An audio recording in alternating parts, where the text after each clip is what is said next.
নিজের পরিবারের জন্য কত কিছুই না করে, দিন রাত পরিশ্রম করতে থাকে যাতে তার পরিবারের প্রয়োজন পূরণের জন্য অর্থ রোজগার করতে পারে। কিন্তু শুধু অর্থ রোজগার করাটাই কি যথেষ্ট? আপনি বলবেন, হ্যাঁ নিশ্চয়ই, অর্থ দিয়ে সব কিছু পাওয়া যায়, বিদ্যা পাওয়া যায়, বাড়ি পাওয়া যায়, ওষুধ পাওয়া যায়, আর কত কিছুই না পাওয়া যায়। এইসব একটা পর্যায় পর্যন্ত সঠিক, কিন্তু একটু মন দিয়ে ভেবে দেখুন, যখন কোনো শিশু অসুস্থ হয়ে পড়ে তখন সে ওই তিক্ত ওষুধ কেন খেয়ে নেয়? এই জন্য কারণ ওর পিতা সেই ওষুধ অর্থ দিয়ে কিনেছে? না, বরং এই জন্য কারণ তার পিতা যে তার সামনে দাঁড়িয়ে, তার ওপরে তার বিশ্বাস আছে, বিশ্বাস আছে যে উনি তার কিচ্ছু হতে দেবেন না। এই বিশ্বাস, এই সংস্কার, এই শিক্ষা কখনো অর্থ দিয়ে পাওয়া যায় না। এইটা পাওয়া যায় সেই সময় থেকে যা মাতা পিতা তাদের সন্তানের সাথে কাটিয়েছেন। তাই জীবনে অর্থ অবশ্যই উপার্জন করুন, কিন্তু নিজের পরিবারকেও সময় দিন, আনন্দ পাবে। রাধা রাধা। কখনো কোনো পাখিকে দেখেছেন? যখন তারা ডিম পাড়তে প্রস্তুত হয় তখন তারা সবচেয়ে আগে একটা স্থান খোঁজে, একটা স্থান যা বর্ষা, রৌদ্র আর শত্রুর থেকে সুরক্ষিত হয়। তারপর তারা বাসা তৈরি করে, তারপরেই ডিম পাড়ে, আর তারপর যখন সেই ডিম ফুটে তার সন্তানদের জন্ম হয়, সে তাদের খাবার খাওয়ায়, তাদের রক্ষণাবেক্ষণ করে। কিন্তু যখন তাদের ডানা গজায় তখন না সে তাদের খাবার দেয় আর না তাদের বাসা বানাতে শেখায়, শুধুমাত্র তাদের উড়তে শেখায় সে। তারপর সেই বাচ্চারা আকাশে উড়তে শিখে নিজেরাই নিজেদের খাবার জোগাড় করতে শিখে যায়, নিজেরাই নিজেদের বাসা বানাতে শিখে যায়। আর আমরা মানুষেরা কি করি? আমাদের সন্তান বড় হয়ে যাওয়া সত্ত্বেও তাদের নিয়ে সর্বদা দুশ্চিন্তা করি। তার জন্য আমরা গৃহ নির্মাণের চেষ্টা করি, নিজের সন্তানকে আরো শক্তিশালী করে গড়ে তোলার বদলে তাকে আমরা দুর্বল করে দিই। জীবনে সেটাই করুন যা একটা পাখি করে, নিজের সন্তানকে আকাশে ওড়ার শিক্ষা দিন, সংস্কার দিন, আর একটা নির্দিষ্ট সময়ের পরে তাকে নিজের আকাশ নির্ধারণ করতে মুক্ত করে দিন। রাধা রাধা। সাগরে সেতু বাঁধার গল্প তো আপনারা নিশ্চয়ই শুনে থাকবেন। রামচন্দ্রের সেনাকে 100 যোজন সমুদ্র অতিক্রম করে লঙ্কায় আক্রমণ করতে হতো। সেতুকার নল আর নীল সেতু বাঁধার উপায় বের করল, কিন্তু প্রশ্ন ছিল সেতু বাঁধা কি করে হবে? সমুদ্র অত্যন্ত গভীর, কত পাথর দেওয়া হলে এই বিশাল সমুদ্র অতিক্রম করা সম্ভব হবে? তখন এক উপায় নির্ধারিত হল। পাথরের ওপর লেখা হলো রামের নাম, আর যখন সেই পাথরগুলোকে সাগরে ফেলা হলো সেগুলো ভাসতে লাগলো। এবারে কেউ বলবেন এটা রামচন্দ্রের নামের মহিমা, কেউ বলবেন এটা নারায়ণের কোনো জাদু, কিন্তু না, এটা রামচন্দ্রের সেই গুণ, ওনার ব্যক্তিত্বের সেই মহান দিক যা ওনার প্রতিনিধিত্ব করেছে। তাই সেই পাথরও সাগরে ভেসে ওঠে।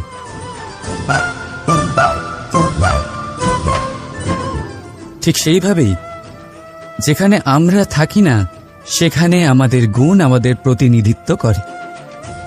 আমাদের নামের শক্তি আমরা নিজেরাই তৈরি করি, আমাদের কর্ম দিই, আমাদের গুণ দিই। এবার সিদ্ধান্ত আপনার যে আপনার নামের সাহায্যে কেউ বিপদ থেকে উদ্ধার হবে নাকি আপনার দুষ্কর্মের ফলে কেউ ডুবে যাবে। ভালো করে ভেবে দেখুন। রাধা রাধা। কখনো এই প্রকৃতির দিকে তাকিয়ে থাকবেন। এই প্রকৃতি অনেক ধরনের শিক্ষা দেয়। কোন একটা গাছকে দেখুন কিভাবে সে মাটি থেকে জল শুষে নেয়। সে ঝড় হোক বা হোক কড়া রোদ সব সহ্য করে এবং অবশেষে সে ফল ধারণ করে।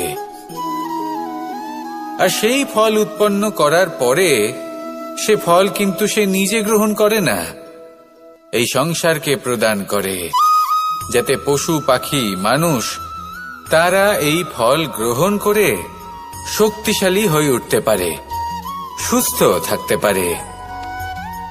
সেভাবেই নদী, সরোবর এরা নিজেরাও কিন্তু নিজেদের জল গ্রহণ করে না, মাটিকে প্রদান করে, পশু পাখিকে প্রদান করে। সূর্য নিজেও নিজের জন্য প্রজ্বলিত হয় না,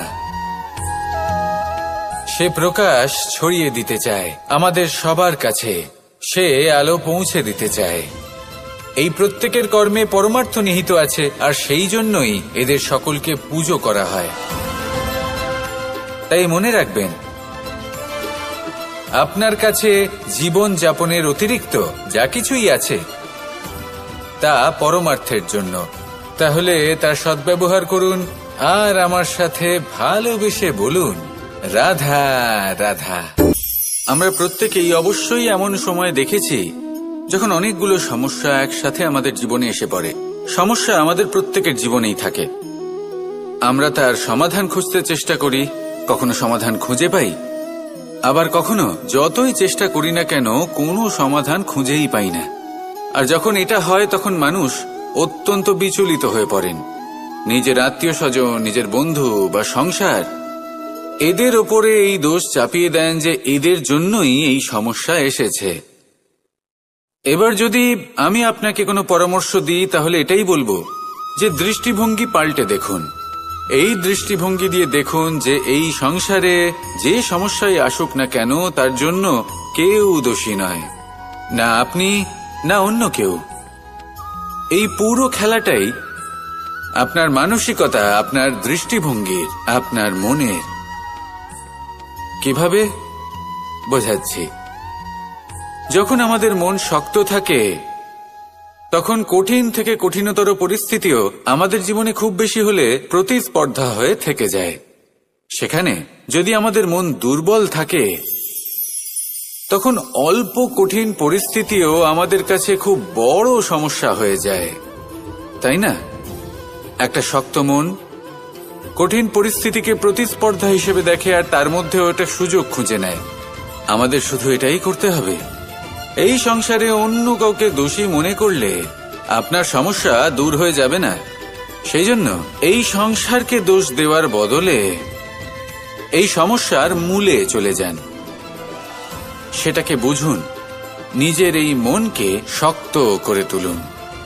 যদি আপনার মন শক্তিশালী হয় তাহলে এই সংসারে অনেক বড় বড় কঠিন থেকে কঠিনতর পরিস্থিতিও যদি আসে, আপনার জীবনে যতই বড় বড় সমস্যা আসুক না কেন আপনার লক্ষ্য লাভে বাধা দিতে পারবে না। আসুন আমার সাথে ভালোবেসে বলুন রাধা রাধা। আমরা সবাই পাথর দেখেছি, পর্বতও দেখেছি, শুকনো পাতাও দেখেছি, শ্যামল বনানীও দেখেছি। কখনো ভেবেছেন পাথরের অস্তিত্ব কিন্তু ততক্ষণ পর্যন্ত যতক্ষণ সে পর্বতের গায়ে আটকে থাকে। যখন সেই পর্বত থেকে সেই পাথর ভিন্ন হয়ে যায় ও নিজের অস্তিত্ব হারিয়ে ফেলে। আস্তে আস্তে কখনো পাথর কেটে বা কখনো পিষ্ট হয়ে সেই পাথর আস্তে আস্তে মাটিতে পরিণত হয় এবং পূর্ণরূপে নিজের অস্তিত্ব হারিয়ে ফেলে। এটাই পাতার সাথেও হয়। এই পাতা যতক্ষণ গাছের ডালের সাথে যুক্ত ততক্ষণ তার অস্তিত্ব থাকে। যখনই ডাল থেকে বিচ্ছিন্ন হয় সেও নিজের অস্তিত্ব হারিয়ে ফেলে। আর এটাই আমাদের সাথেও হয়। যতক্ষণ আমরা নিজেদের আপনজনের সাথে যুক্ত থাকি আমাদের অস্তিত্ব বজায় থাকে। যখন আপনজনদের সাথে সম্পর্ক ছিন্ন করি তখন আমরাও আমাদের অস্তিত্ব হারিয়ে ফেলি। এবার এই সংসারের প্রত্যেক ব্যক্তি স্বতন্ত্র থাকতে চান, আর অনেক ব্যক্তি স্বতন্ত্র থাকবেন বলে আপনজনদের দূরে করে দেন আর তাদের সাথে এই সম্পর্ক ছিন্ন করেন। এটা কি সত্যি প্রয়োজন? আপনজনদের সাথে সম্পর্ক ছিন্ন করে নিজের অস্তিত্ব হারিয়ে ফেলা প্রয়োজনীয়, নাকি আপনজনদের সাথে সম্পর্ক বজায় রেখে নিজেদের স্বতন্ত্র করে রাখা সেটা আবশ্যক? নির্বাচন আপনারই। আসুন আমার সাথে ভালোবেসে বলুন, রাধা রাধা। আপনি কি কখনো নৌকা যাত্রা করেছেন? করে না থাকলেও নিশ্চয়ই দেখেছেন যে এই জল যা নিজের অন্তরে সব কিছু সমাহিত করে নিতে পারে, এই নৌকা সেই জলের ওপরেই ভেসে থাকে। নদীর স্রোত কাটিয়ে সে সামনে অগ্রসর হয়। কিন্তু যদি এই নৌকায় কোনো ছিদ্র হয় তাহলে কিন্তু সেই নৌকা ডুবে যাবে। আর এতে কোনো তফাৎ হবে না যে সেই ছিদ্র ছোট নাকি বড়, নৌকা ডুবে যাবে। এই ছিদ্র হলো আমাদের জীবনে আমাদের অপগুণ, আমাদের দোষ, আমাদের বিকার। কখনো এটা ভাববেন না যে এই দোষ খুবই ছোট, এতে কিছুই যাবে আসবে না। না, সেই ছোট দোষ, সেই ছোট বিকার যদি সেটাকে শুধরে না নেন তাহলে সেটা আপনাকে আপনার পতনের দিকে নিয়ে যাবে। শেষ পর্যন্ত এটা আপনার উপর নির্ভরশীল যে আপনি কি চান। আপনার জীবনের এই নৌকা এভাবেই ডুবে যেতে দেখবেন, নাকি নিজেকে শুধরে নিয়ে সেই নৌকার সেই ছিদ্রটাকে ভরিয়ে তুলতে চাইবেন? নির্বাচন আপনার। আসুন আমার সাথে ভালোবেসে বলুন, রাধা রাধা। জল, জলই পৃথিবীতে বেঁচে থাকার জন্য আবশ্যক তো বটেই, কিন্তু এই জল আমাদের একটা অত্যন্ত গুরুত্বপূর্ণ শিক্ষা প্রদান করে। কখনো এই জলকে দেখেছেন? যে পরিস্থিতিতেই এই জল প্রবাহিত হোক না কেন, এর উপর যা কিছুই প্রভাব থাকুক না কেন, এর পথে যতই বাধা আসুক না কেন, তার মধ্যে থেকে ও নিজের পথ ঠিক বের করে নেয়, কিন্তু নিজের প্রবাহ থামতে দেয় না, ক্রমাগত অগ্রসর হতে থাকে। সেরকমই একটা শিক্ষা যেটা আমরা জল থেকে পেয়ে থাকি তা হলো এটা, আমরা যখন জলের দিকে তাকাই তখন আমরা নিজের প্রতিবিম্ব দেখি, স্পষ্টভাবে দেখতে পাই। কিন্তু তখনই দেখতে পাই যখন এই জল শান্ত থাকে, স্থির থাকে। যদি এই জল অশান্ত হয়ে থাকে, স্থির না হয়, তাহলে আমরা এতে নিজের প্রতিবিম্ব দেখতে পাই না। এটাই আমাদের মনের সাথেও হয়ে থাকে। যখনই জীবনে কোনো সংকট আসে, যদি আমরা শান্ত মনে, স্থির মনে সিদ্ধান্ত নিই, তাহলে সেটা এমন একটা শীতল সিদ্ধান্ত হবে যেটা আমাদের ভবিষ্যৎকে একটা শ্রেষ্ঠ স্থানে নিয়ে যাবে। যদি এই মন অশান্ত হয়, বিচলিত হয়, পীড়িত হয়, দুঃখিত হয়ে থাকে, রুষ্ট হয়ে থাকে, তাহলে অনেক সময় আমরা এমন সিদ্ধান্ত নিই যেটা আমাদের জন্য অনুচিত প্রমাণিত হয়। যখন আপনি ক্রুদ্ধ ছিলেন বা দুঃখের বশে ছিলেন, তখন অনেক সময় হয়তো এমন সিদ্ধান্ত নিয়েছেন যেটার জন্য ভবিষ্যতে আপনি অনুশোচনা করেছেন। এবার দেখুন, এই আবেগগুলো থেকে আমরা পালাতে পারবো না, কিন্তু এই আবেগগুলো আপনার উপর কতটা প্রভাব ফেলবে সেটা আমরা অবশ্যই ঠিক করতে পারি। এই মনকে আমরা নিয়ন্ত্রণ করতে পারি।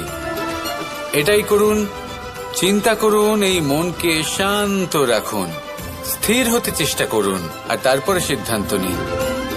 আসুন আমার সাথে ভালোবেসে বলুন, রাধা রাধা। এই সংসারে ভৌতিক বস্তুরও নিয়তি আছে। যারাই এই সংসারে আসে বা উৎপন্ন হয়, তারা কিছুমাত্র সময় পর্যন্তই এখানে থাকতে পারে, আর তারপরে সেও লুপ্ত হয়ে যায়, অর্থাৎ সে নিজেও এই পঞ্চমহাভূতে সমাহিত হয়ে যায়। আমাদের সাথেও ঠিক এটাই হয়। সেই জন্যই ঈশ্বর দ্বারা প্রদত্ত এই উপহারের বিষয়ে ভাবুন, এই জীবনের বিষয়ে ভাবুন। ঠিক যেমন বিশ্বাস ভঙ্গ হলে কোনো ব্যক্তি আমাদের কাছে অপরিচিত হয়ে যান, ঠিক সেরকমই শেষ নিঃশ্বাস ত্যাগের পর এই শরীরও আমাদের কাছে পরই হয়ে যায়। তাই এই শরীর থাকাকালীন শ্রেষ্ঠভাবে একে সদ্ব্যবহার করুন, এই জীবনে শ্রেষ্ঠ কর্ম করুন, আর এই জীবনকে শ্রেষ্ঠভাবে যাপন করার জন্য কিছু কথা বোঝা প্রয়োজনীয়। যদি আপনি কারোর প্রশংসা করেন তাহলে পূর্ণ হৃদয় দিয়ে করুন। যদি আপনি হস্তক্ষেপ করে থাকেন তাহলে মস্তিষ্ক দ্বারা করুন। যদি আপনি সমীক্ষা করেন তাহলে বিবেক দ্বারা করুন। যদি আপনি ধন অর্জন করতে চান তাহলে নীতি অনুসারে চলুন। যদি জীবনযাপন করতে চান তাহলে রীতি মেনে করুন। আর যদি ঈশ্বরের ভজন করতে চান তাহলে ভক্তিভাব নিয়ে করুন। শুধু এই কথা মনে রাখবেন যে আপনার এই জীবন কিন্তু অনিশ্চিত কাল পর্যন্তই আছে। কতক্ষণ আছে সেটা কেউ জানে না। তাই কিছু মুহূর্ত যেটা যাপন করতে আমরা এখানে এসেছি, সেখানে ক্রোধ, অহংকার, ঈর্ষা,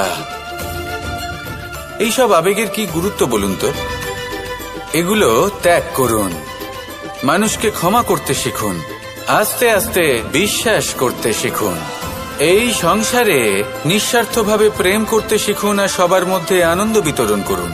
তাই এই সব গুণ যদি আপনি আত্মসাৎ করতে পারেন তাহলে আপনার জীবনে শুধু আনন্দ এবং আনন্দই বিরাজমান হবে। আসুন আমার সাথে ভালোবেসে বলুন, রাধা রাধা, রাধা রাধা, রাধা রাধা। ধর্মরথের 4টি অশ্ব চালানোর জন্য যিনি সারথি হবেন তার যে 4টি গুণ থাকা প্রয়োজন, সেই সমস্ত গুণ অর্জুনের মধ্যে উপস্থিত রয়েছে। কর্মের শক্তি রয়েছে, ধর্মের প্রতি আসক্তি রয়েছে, জ্ঞানের অভিব্যক্তি রয়েছে এবং সমর্পণের ভক্তি রয়েছে। নিশ্চিত রূপে ধর্মরথে সারথি হবার জন্য অর্জুনই সব থেকে যোগ্য। আর ও শুধুমাত্র দ্রৌপদীর স্বামীই হবে না, ইতিহাসে কুরুবংশের রাজকুমার বা ইন্দ্রপুত্রের নামেই শুধু পরিচিত হবে না, বরং অর্জুনই স্বয়ং ইতিহাস রচনা করবে। অর্জুনই হবে কৃষ্ণ সারথি। যত্র যোগেশ্বর কৃষ্ণ তত্র পার্থ ধনুর্ধর। তাহলে আসুন আর আমার সাথে ভালোবেসে বলুন, রাধা রাধা।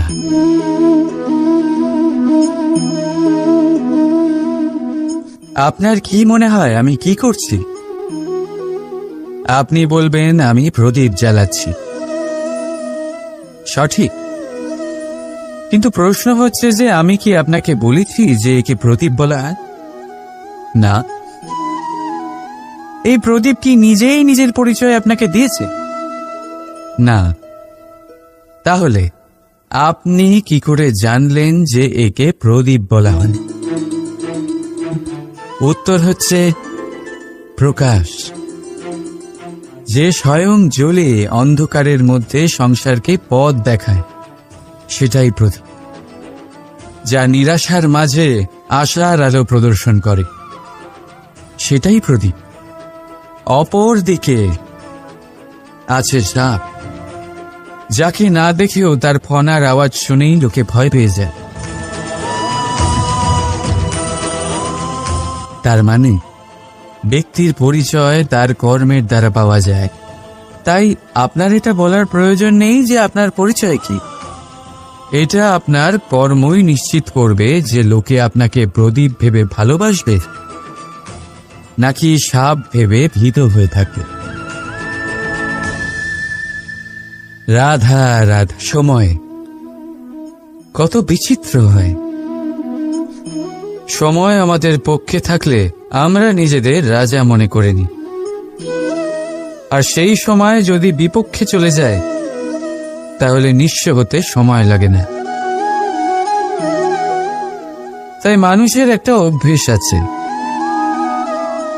খারাপ সময়ের জন্য কিছু সঞ্চয় করা। আত্মীয়, বন্ধু খারাপ সময় পাশ থেকে সরে যায়। যশ, মান প্রতিকূল সময় চিরস্থায়ী হয় না। তাই মানুষ মনে করে অর্থ সঞ্চয় করাই শ্রেয়। অর্থের কোনো হৃদয় নেই যা সময়ের সাথে পরিবর্তিত হবে। সংসার বলে সর্বদা অর্থ সঞ্চয় করতে থাকো। খারাপ সময় অবশ্যই কাজে লাগবে, কিন্তু আমি বলবো শুভ কর্ম করতে থাকুন, আনন্দে থাকুন, নিজের ওপর আর ঈশ্বরের ওপরে বিশ্বাস রাখুন। খারাপ সময় কখনো আসবেই না। রাধা রাধা। প্রকৃতি মানুষকে এক বিশেষ শক্তি দিয়েছে, অন্য জীবের থেকে বেশি শক্তি দিয়েছে। স্মরণ শক্তি। এই শক্তি মানুষকে অন্য জীবের থেকে ভিন্ন করে, ইতিহাস রচনা করার প্রেরণা দেয়, জ্ঞানকে বংশানুক্রমে এগিয়েও নিয়ে যায়। আর যারা ভুলে যান, অধিকাংশ সময় তারা উপহাস আর দয়ার পাত্র হয়ে যান। কিন্তু এটাই কি প্রকৃতরূপে সত্য? না। এই স্মরণ শক্তি মানুষের বিকাশের সব থেকে বড় বাধা হয়ে দাঁড়ায়। তার মনকে দূষিত করে দেয়। খারাপ অভিজ্ঞতা, কারোর করা বিশ্বাসঘাতকতা, কারোর কটাক্ষ বেশিরভাগ মানুষই ভুলতে পারেন না। আর তারপর প্রতিশোধ নিতে উদ্যত হন। প্রথমে সময় নষ্ট করেন প্রতিশোধের প্রস্তুতিতে, আর তারপর সময় নষ্ট করেন প্রতিশোধ নেওয়ার সুযোগ খুঁজতে। যদি সন্তুষ্টি পেতে চান, যদি জীবনে আনন্দ পেতে চান, তাহলে স্মরণ শক্তির সদ্ব্যবহার করুন।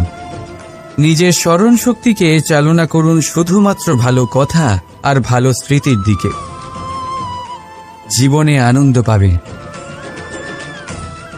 রাধা রাধা। সংসারের সব থেকে বেশি কঠিন কাজ কোনটা? কেউ বলবেন যুদ্ধ করা, কেউ বলবেন ধন অর্জন করা, আবার কেউ বলবেন জ্ঞান অর্জন করা সব থেকে বেশি কঠিন। এবার প্রত্যেক ব্যক্তির নিজস্ব অভিজ্ঞতা আছে, আর সেই অনুসারে তার নিজস্ব একটা উত্তর আছে। সাধারণভাবে দেখতে গেলে এই সংসারে সব থেকে কঠিন হলো তপস্যা করা, অর্থাৎ সব কিছু ত্যাগ করে তপস্যায় নিজেকে বিলীন করে দেওয়া। এবার এর থেকে বেশি কঠিন এই সংসারে আর কি বা হতে পারে? এই সংসারে, এই সমাজে, নিজের পরিবারের মধ্যে থেকেও ধৈর্য ধরে সামনে অগ্রসর হওয়া, এটা হলো সব থেকে কঠিন কাজ। কারণ যখন আপনি তপস্যা করেন, তখন সেখানে আপনার ধৈর্য ভাঙার মতো কেউ থাকেন না, না কোনো বন্ধু, না কোনো আত্মীয়, না কোনো শত্রু, কেউ না। কিন্তু যখন আপনি এই সমাজে, এই পরিবারে থাকেন, কোনো না কোনো ব্যক্তি এসে আপনার ধৈর্যের বাঁধ ভেঙে দেওয়ার ক্ষমতা রাখেন। তারা আপনার ধৈর্যের বাঁধ ভেঙে দেয়, আর কখনো কখনো তারা অনিচ্ছাকৃতভাবেই সেটা করে থাকেন। কারণ তাদের মানসিকতা আপনার থেকে আলাদা, তাদের কর্ম আপনার থেকে আলাদা, তাদের দৃষ্টিভঙ্গি আপনার থেকে আলাদা, জীবন যাপন আপনার থেকে আলাদা। সেক্ষেত্রে আপনি ধৈর্যচ্যুত হন, প্রসন্নতা আপনার থেকে ছিনিয়ে নেওয়া হয়। সেই জন্য এই সংসারে, এই পরিবারের থেকেও ধৈর্য ধরে সামনে অগ্রসর হওয়া কোনো পর্বতের শিখরে গিয়ে তপস্যা করার থেকেও অনেক বেশি কঠিন। আর যে ব্যক্তি এই সমাজেই, এই পরিবারে, সেই সকল মানুষের মধ্যে থেকে গিয়েও ধৈর্য ধরে অগ্রসর হতে থাকেন, যারা এই কাজটা শিখে নিতে পারেন, তারাই কিন্তু জীবনে আনন্দ লাভ করতে পারেন। এই ধৈর্যই শেষে আপনার জীবনে প্রসন্নতা বহন করে আনবে। তাই ধৈর্য ধরে জীবনের পথে অগ্রসর হন, আর আমার সাথে ভালোবেসে বলুন রাধা রাধা। এই জীবনে তিনটি গুরুত্বপূর্ণ শব্দ আছে, যা বোঝা আমাদের কাছে খুব গুরুত্বপূর্ণ, এবং এই তিনটি শব্দের নিজস্ব অর্থ আছে।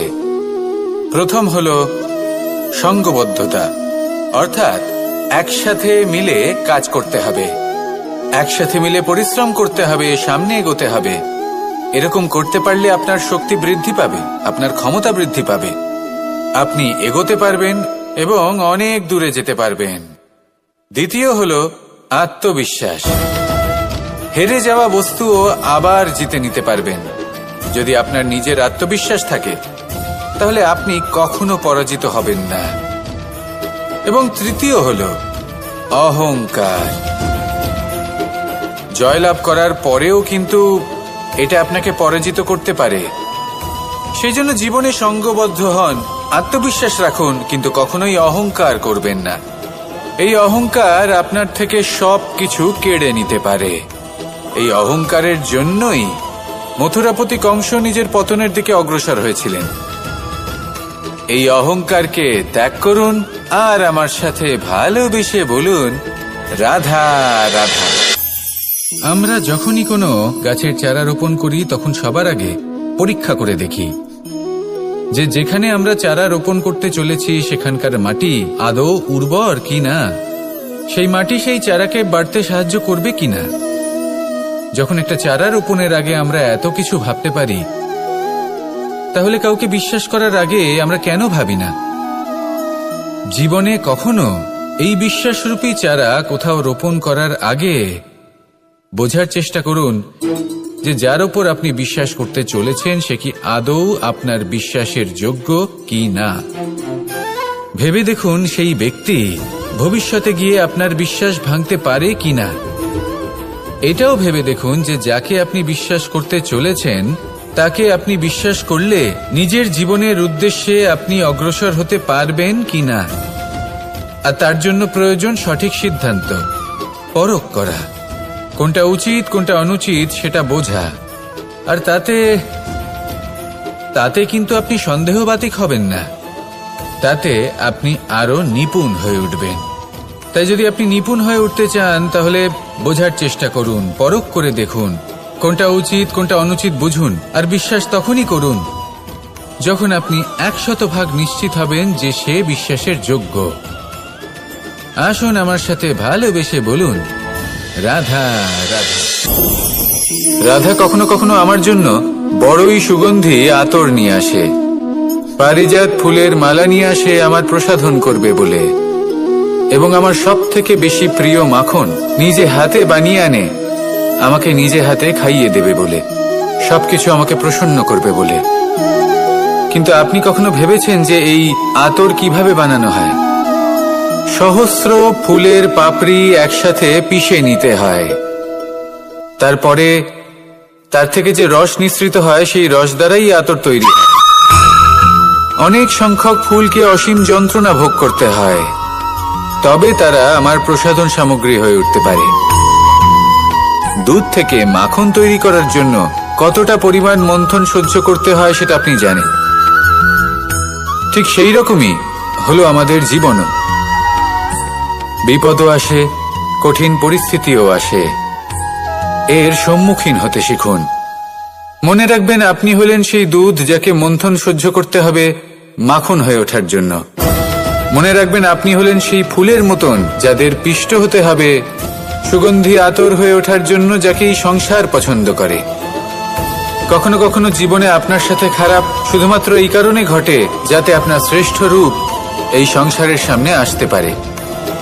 শুধুমাত্র কঠিন পরিস্থিতি এবং বিপদকে একটা সুযোগ হিসেবে দেখার চেষ্টা করুন।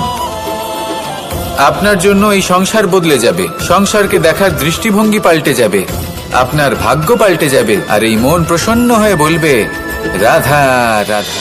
পাশা নামক এই খেলাটি আপনারা নিশ্চয়ই খেলেছেন, না খেলে থাকলে দেখেছেন, আর যদি দেখেও না থাকেন তাহলে নিশ্চিত রূপে শুনেছেন। মহাভারতের এই মহাযুদ্ধ কোথাও না কোথাও এই পাশা নামক খেলার কারণে হয়েছিল। পাশার এই বিচিত্র খেলা, দান, এইসবের কারণে কেউ নিজের মাথায় রাজ মুকুট পরিধান করেছিলেন, আবার সেখানেই পরাজিত হওয়ার জন্য কাউকে বনবাসও ভোগ করতে হয়েছিল। কিন্তু এই খেলা সমাপ্ত হওয়ার পরে সমস্ত ঘুঁটি আর এই পাশার ছক একই পুটলিতে স্থান পেল। এটাই হলো আমাদের জীবন। এই সংসারে আমরা জয় পরাজয়ের বিষয়ে এতটাই ভাবি, এত চিন্তা করি যে এই জীবনের খেলার আনন্দটাই উপভোগ করতে পারি না। আর অবশেষে কি হয়? কেউ জয়ী হন, কেউ পরাজিত হন, কিন্তু দুজনেই একই স্থানে পৌঁছে যান। প্রত্যেক ব্যক্তি মৃত্যুর পরে একটি নির্দিষ্ট স্থানেই পৌঁছতে বাধ্য, কিন্তু ততক্ষণ এই জীবন, এই খেলা, তার আনন্দ উপভোগ করুন। এই সংসারে সেই ব্যক্তি শ্রেষ্ঠ স্থানে পৌঁছতে পেরেছেন যিনি এই সংসারকে প্রকাশ প্রদান করেছেন, যিনি কখনো জয় পরাজয় এ বিষয়ে ভাবেননি, শুধু এই জীবনের খেলার আনন্দ উপভোগ করেছেন। এটাই আপনিও করুন আর আমার সাথে ভালোবেসে বলুন রাধা রাধা। প্রত্যেক মানুষ নিজের জীবনে দুঃখ অনুভব করেন।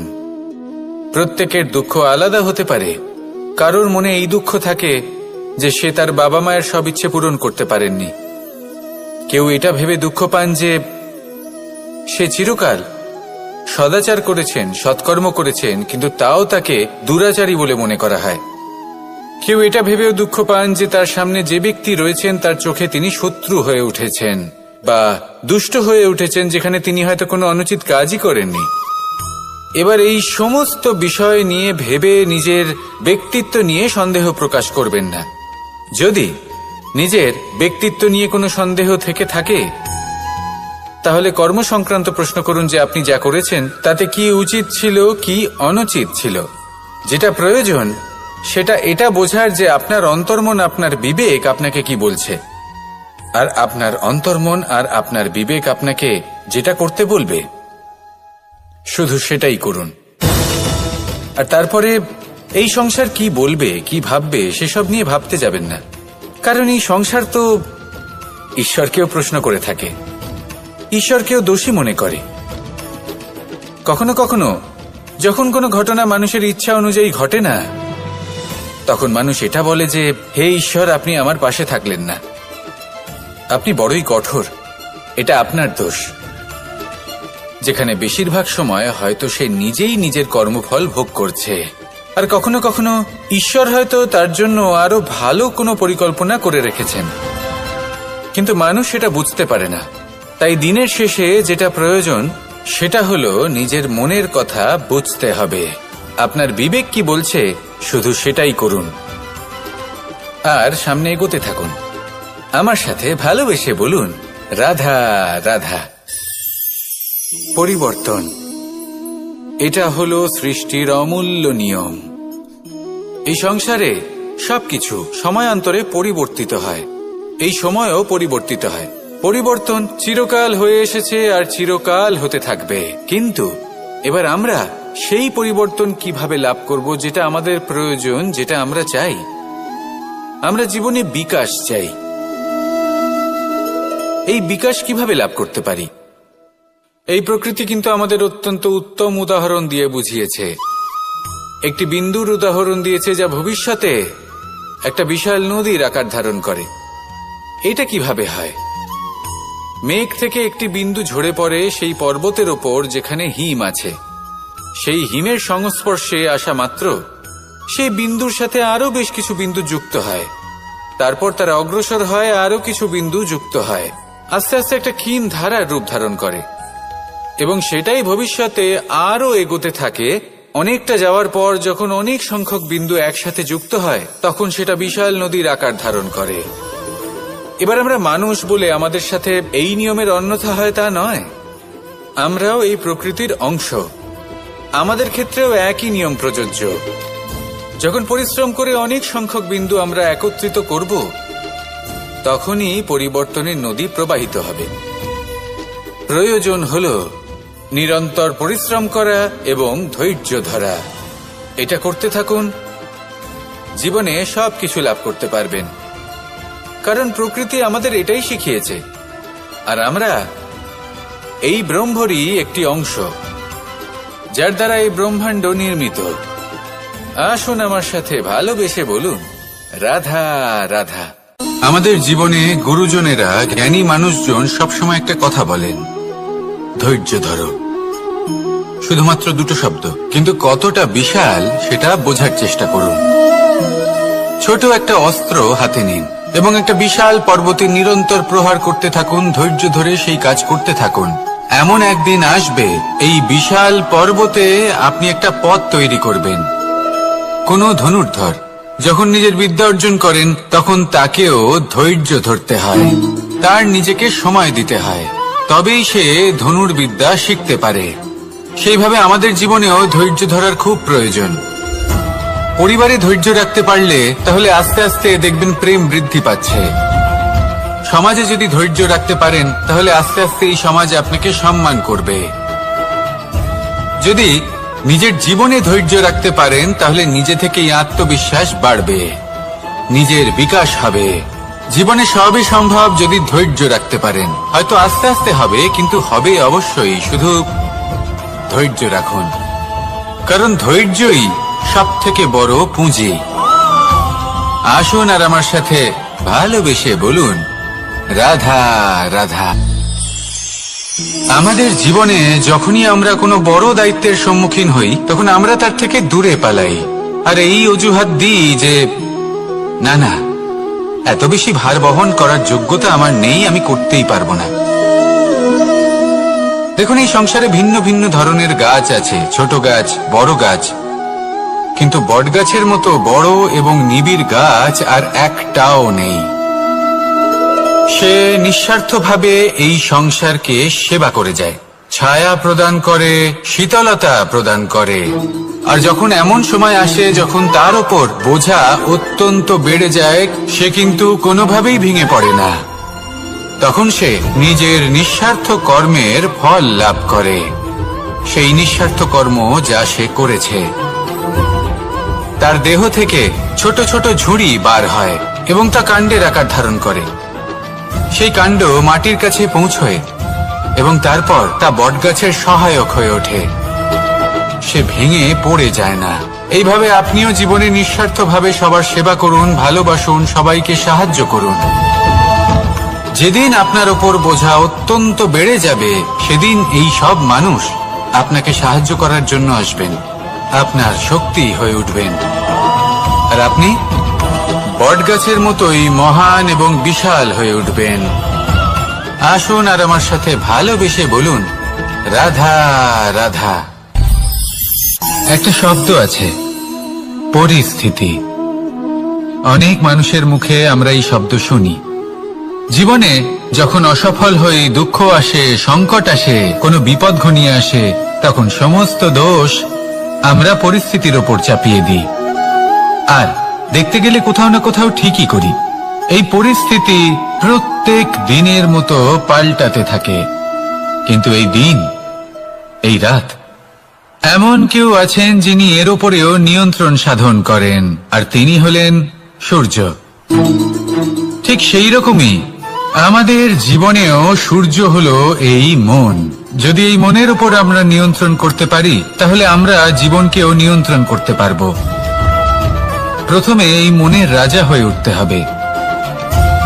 তাই মনে রাখবেন, যদি মন দুর্বল হয়, তাহলে পরিস্থিতি আমাদের সমস্যা বলে মনে হবে। এই মন যদি স্থির হয়, পরিস্থিতি প্রতিস্পর্ধা বলে মনে হবে। আর এই মন যদি শক্তিশালী হয়ে ওঠে, তাহলে যে কোনো পরিস্থিতি আপনার কাছে একটা সুযোগ মাত্র, এমন এক সুযোগ যাতে অগ্রসর হয়ে আপনি মহান হয়ে উঠতে পারেন।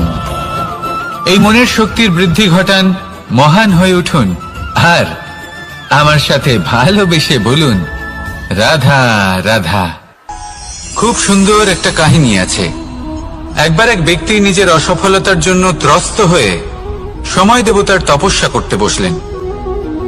উনি তপস্যা করলেন এবং সময় দেবতা প্রসন্ন হলেন, মানুষের রূপ ধারণ করে ওনার সামনে প্রকট হলেন। এবার সেই ব্যক্তি ওনাকে জিজ্ঞেস করলেন যে কি এমন আছে যার জন্য আপনি বারবার জয়ী হন আর আমি চিরকাল পরাজিত হয়ে থাকি? কেন এত পরিশ্রম করা সত্ত্বেও আমি সাফল্য লাভ করতে পারি না? তখন সময় দেবতা উত্তর দিলেন যে দিন হোক বা রাত, ঝড় হোক বা ভূমিকম্প, রোদ হোক বা বৃষ্টি হোক, সময়ের সূত্রপাত হোক বা প্রলয়, আমি থামি না, আমি চলতেই থাকি। আর সেই জন্য যিনি থেমে যান তিনি পরাজিত হন আর আমি জয়ী হই। এটাই আমাদের শিখতে হবে। জীবনে সবসময় চলতে থাকুন, কখনো থামবেন না। হ্যাঁ, কিছুক্ষণের জন্য বিরতি নিতে পারেন, বিশ্রাম করার জন্য, নিজেকে আরো সশক্ত করে তোলার জন্য, কিন্তু থেমে যাবেন না। নিরন্তর কর্ম করতে থাকুন, পরিশ্রম করতে থাকুন, তবেই এই সংসার আপনাকে মনে রাখবে। আসুন আমার সাথে ভালোবেসে বলুন, রাধা রাধা। এই সংসারের সব থেকে বড় সুখ কি? কেউ বলবেন নিজের লক্ষ্য প্রাপ্ত করা, কেউ বলবেন ধন উপার্জন করা, কেউ বলবেন নিদ্রাই সব থেকে বড় সুখ, কেউ বলবেন রাজ্য লাভ করা, আবার কেউ বলবেন মাতার হাত থেকে খাবার খাওয়া, আদি ইত্যাদি। কিন্তু যদি সত্যি কথা বলি, এই সংসারের সব থেকে বড় সুখ হল সেবা করা। কখনো কাউকে সেবা করে দেখুন। এই সেবা দ্বারা অন্য কোনো মানুষের আশীর্বাদ লাভ করাতেই সুখ রয়েছে। আপনার সেবা ভাব দ্বারা যখন কোনো মানুষ নিজের অন্তরাত্মা থেকে আপনাকে আশীর্বাদ করে, তার থেকে বড় সুখ আর কিছুই নেই। কারণ প্রত্যেক মানুষের মধ্যে ঈশ্বর বাস করেন। নরের সেবাই হলো নারায়ণের সেবা। নিষ্কাম সেবা করাই হলো সব থেকে বড় সুখ। তাই নিজের অন্তরে সেবার এই ভাব জাগ্রত করুন। যে সুখের কথা আমি বলছি, সেই সুখ অনুভব করেই দেখুন। এই মন সুপ্রসন্ন হয়ে বলবে, রাধা রাধা।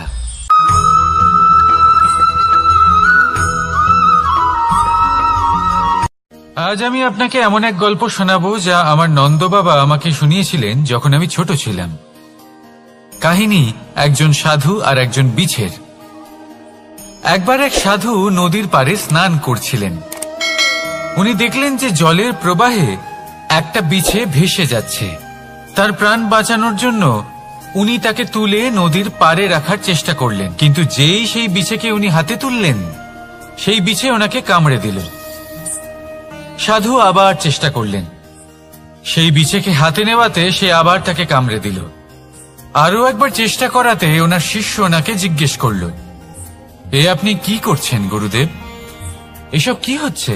আপনি তারই প্রাণ বাঁচানোর চেষ্টা করছেন যে আপনাকে কামড়ে দিচ্ছে।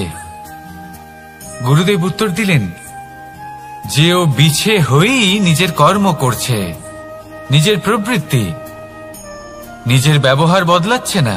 তাহলে আমি সাধু হয়ে তা কেন বদলাবো? এর তাৎপর্য হলো সরল, যে সংসারে কিছু মানুষ আছেন যারা হয়তো খারাপ, দুষ্ট প্রকৃতির, আর হয়তো তারা কখনোই বদলাবেন না, কখনোই কোনো পরিবর্তন আসবে না। কিন্তু তার মানে এই নয় যে আমরা আমাদের কর্ম করা ছেড়ে দিই, আমরা আমাদের প্রচেষ্টা ছেড়ে দেব। আগে না, আমাদের তো করতেই হবে। কারণ ইতিহাস সাক্ষী আছে যে এই চেষ্টা এই সংসারের ধারাকেও বদলে দিতে পারে। তাহলে আপনিও আসুন আর আমার সাথে ভালোবেসে বলুন, রাধা রাধা। মানুষ জীবনে সবসময় শিখরে পৌঁছতে চায়, অনেক উঁচুতে উঠতে চায়, আর তার জন্য তারা কি না করে, পরিকল্পনা করে, ষড়যন্ত্র করে, প্রার্থনা করতে থাকে, আবার কারোর কাছে সাহায্যও চায়। কিন্তু এত কিছু করা সত্ত্বেও অনেক সময় মানুষ শিখরে পৌঁছতে পারে না। যদি পৌঁছেও যায় তাও খুব তাড়াতাড়ি নিচে নেমে আসে। এর কারণ কি? একটা উদাহরণ দিয়ে বোঝানো যাক। এই হলো ময়ূর পেখম, আর এই হলো পাথর। যদি এই পেখমকে হাওয়ায় ছুঁড়ে দিই তবে ও উড়তে থাকে, কিন্তু এই পাথর অতি শীঘ্রই মাটিতে নেমে আসে। এর কারণ কি? ভার। এই পাথর হলো ভারী, আর এই শিক্ষাই আমাদের গ্রহণ করতে হবে। ঠিক এইভাবেই যদি আমাদের মন দ্বন্দ্ব আর অহংকার দ্বারা পরিপূর্ণ হয়ে থাকে, তাহলে তা কখনোই শিখরে পৌঁছবে না।